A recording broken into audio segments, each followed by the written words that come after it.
So, good afternoon. My name is Elizaveta, and here's my work, which is called Clothes of 1800-1820, according to War and Peace by Leo Tolstoy and Pride and Prejudice by Jane Austen. On the screen you can see the subject of my work. Actually, all the abstracts and clothes were taken from these internationally praised books.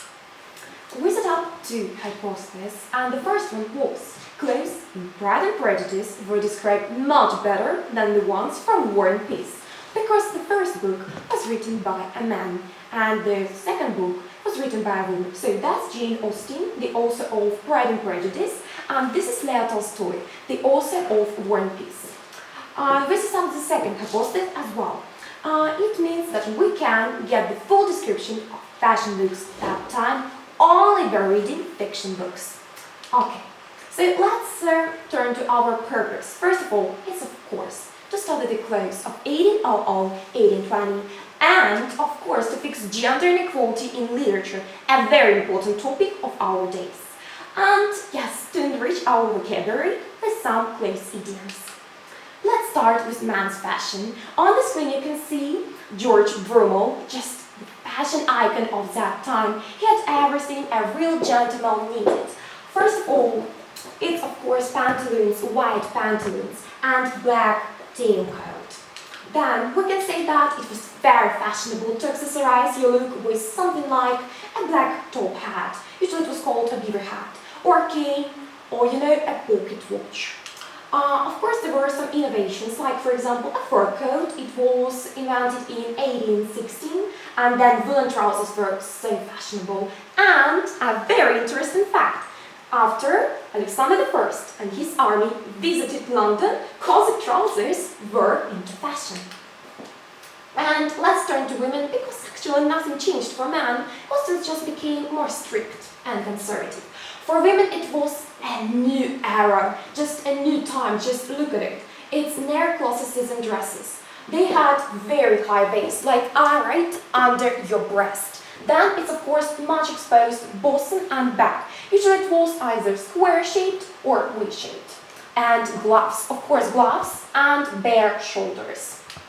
Next one, so a chemise and a petticoat. Never mix the things up, they're absolutely different. A chemise was an underwear, so it was indecent to show that, so oops, you've never seen that. And a petticoat, it was absolutely okay to show it, and that's why a woman can dance in it and be absolutely happy.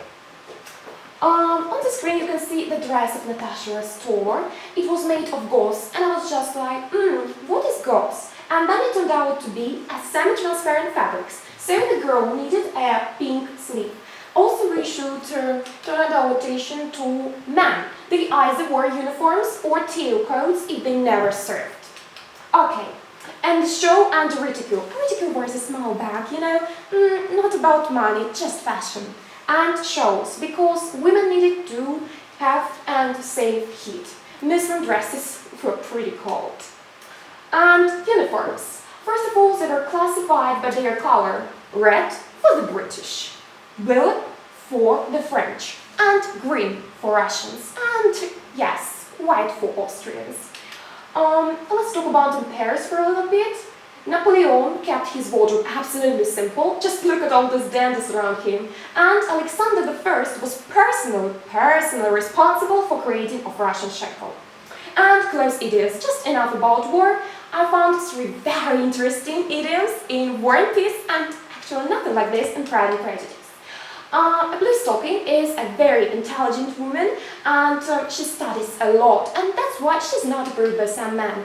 And this was said about Helena Bezlukhova by her husband, as he was trying to forgive and forget about her illicit affairs.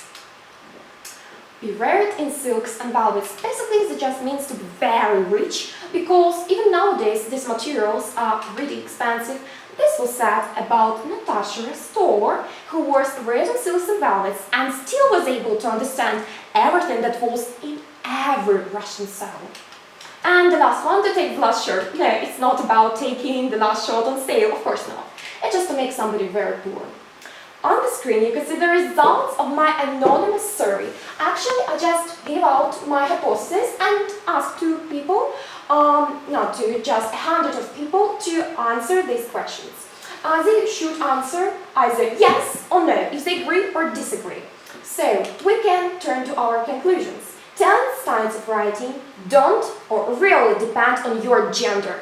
And what is more, we can't rely only on fiction books, because also stand to skip some details. And let's turn to our conclusion. First of all, yes, just to sum up, in the course of my work, with the help of all practical and theoretical methods, I've accomplished all the goals I've set. The clothes of 1800, 1820 were studied and systematized. I found a lot of information about uniforms and colors. And what is more, I conducted a survey and analyzed all the results. And what is more, I dispelled some myths about gender inequality, a very important topic of nowadays. Also, I can say that I was really fascinated by these new clothes idioms. And I guess that's the most interesting and the most fascinating work I've ever done. So thank you so much for your attention.